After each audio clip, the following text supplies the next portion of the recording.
This is my years from 16 all the way to the end of my career, 21 and a half years. At the 16-year mark, I was working on the services side of force support, and it was a lieutenant colonel position, 05, even though I didn't qualify at that time for 05 because of my time and grade. Eventually, I would have been promoted to lieutenant colonel if I would have stayed in that position.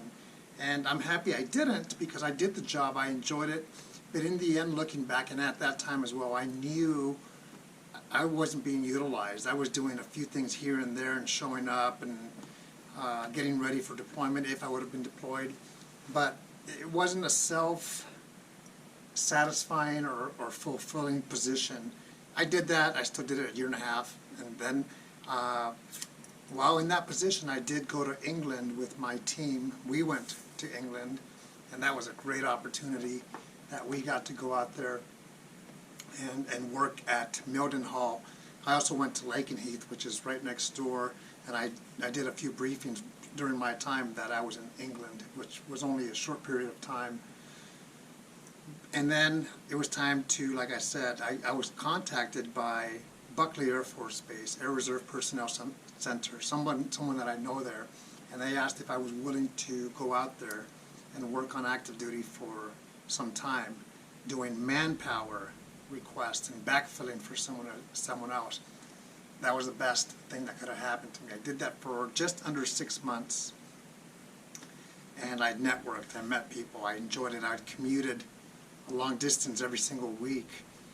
But it was a great thing that happened to me because I was back on active duty, and like I said, I got to meet people and network, and that opened up an opportunity for down the road, and it's just a few months down the road. So what I did is that right under 6 months I had to stop, because on my reserve unit, my home base unit, I had to go to Dobbins Air Force Base in Georgia for some training. I did that, but they asked if I wanted to apply for an AGR position, Active Guard Reserve, 3-year tour. And I said, absolutely, I would love to do that. So they said, keep your eye open. There's going to be a position coming up. You can apply, you can interview, and see what happens. But I already knew that most likely if I applied and interviewed, I would get the job because of that networking. That's exactly what happened. I didn't even have to interview. I was in San Francisco with my son for a vacation, mini vacation, and I got an email saying I was selected for this position, AGR, 3-year tour. And a few months down the road, I left my civilian job here. I took a military leave of absence. I went at the Air Reserve Personnel Center, and I managed a team of 11 people, total force, active duty, active reserve, active guard, 2 GS-12 employees that I supervised, and 2 contractors. It was a great experience. I learned a lot, and I applied a lot of the stuff that I had learned through leadership courses, through training in the past. The job in itself was managing a requirements section for IT, information technology. I felt like a fish out of water. 2 months into that job, I was like, what do I even bring to these people, to this team? Because I don't feel like I'm the expert, and I wasn't the expert. And the answer to my question, what do I bring to this team, I had to dig deep and realize that my position there was not to be the functional expert. It was to lead the team, to know what they do, and to be able to provide that information to my leadership or the customer. I did that for my last 3 years of military, because I actually retired from that job. I thought about continuing as an AGR, even if I needed to relocate to another location and finish my active duty career.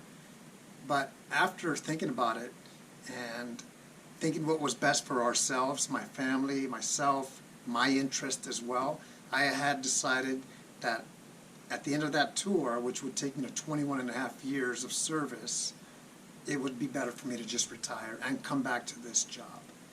Again, I learned so much from that position, and even though the job wasn't a perfect fit for me, I really enjoyed what I did with the teammates, the people that I led, the people that I worked alongside.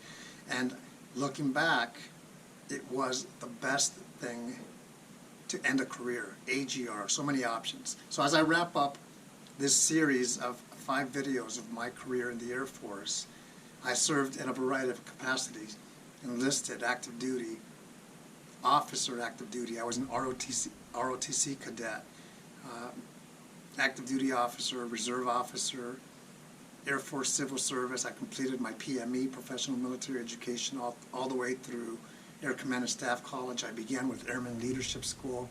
I've seen a lot, I've done a lot, I've been blessed.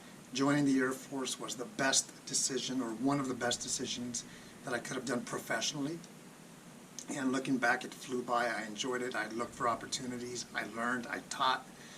And it's something that I'm very thankful for. Hopefully you've enjoyed this. Now I can get back to life videos.